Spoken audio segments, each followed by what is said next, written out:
Hello, I'm Archibald Chesterfield III, and today I'd like to talk about my first Patek Philippe. My first Patek Philippe. And fuckers, I bought my first Patek in 2000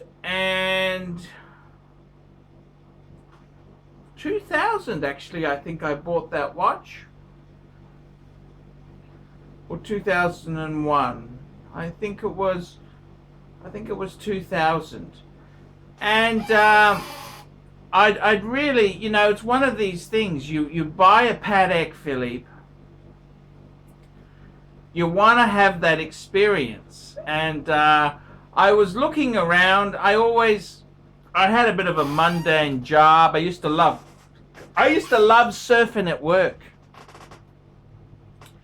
And one watch dealer who I've dealt with for a long time, Armadale Watch Gallery, now called European Watch Co. in Melbourne, Shawnee, he had a Patek 3919 for sale. And I thought, geez, I'll get it. And I think I paid, he had it advertised at 6,950 Aussie dollars. And I think he knocked a bit off. I think it was 6,750. And I remember it had one of those little boxes, little coffin type boxes. The interior was going a bit funny, as the Patek boxes do. They're shitters like that. And 3919 had the original leather strap. And I loved it. I just adored that watch. It was such a cool watch. It had the hobnail bezel, white dial with the Romans, sub-second at 6, quintessential Patek Philippe, and I really loved it. A lot of money back then, and that was my first Patek 3919, and what made me choose it? Well, it was affordable. It was sort of double the price of an Explorer 2 at the time. I think they were about 3 to 4 Aussie. So it was it was a big chunk up, but it was a Patek Philippe, and I took it to my watchmaker, Ken Ford, and he said, "Wow, this is a good watch. Just beautifully done." And that was my first Patek Philippe. It had the 215 manual wind movement. I really loved it. It was a great watch. I really did enjoy that. It gave me a bit of fun. It was nice to have a Patek, and a lot of money for a wristwatch back then. I mean, we're going back 15 years ago. That was a lot of money, and it was a fair bit cheaper. A Submariner I'd sold for about, Diamond Dials 18238 was about 13 and a half. So it was just over half the price of one of those, and it was a manual wind Patek Philippe. I loved it. I absolutely loved it. It was a cool watch. I really love that little watch. I mean, it's a little bit small by modern standards, but it was a great little watch there. I can remember the box. I remember it had papers. It was quite a nice thing. I remember because I subscribed to the Patek magazine from those serial numbers on the certificate.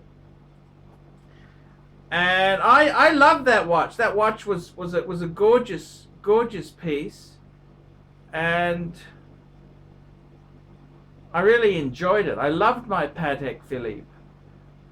Unfortunately, I sold it because it's just so much money to have tied up in one watch.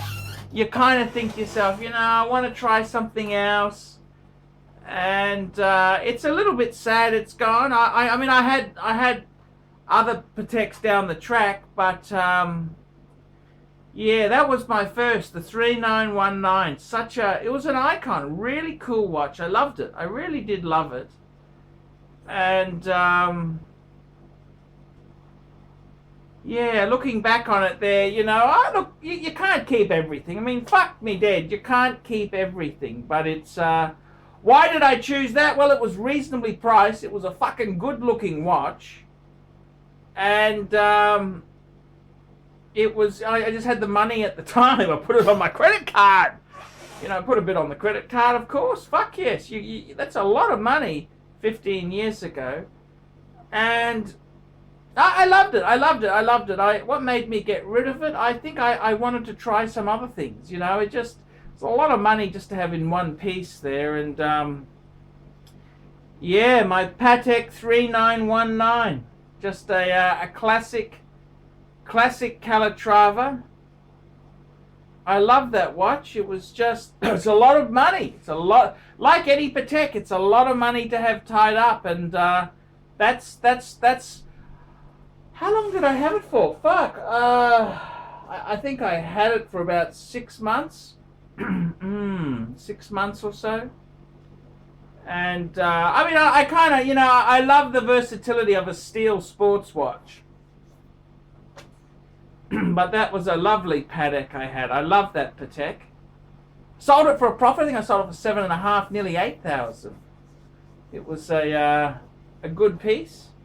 So there you go. Tales of my first Patek Philippe.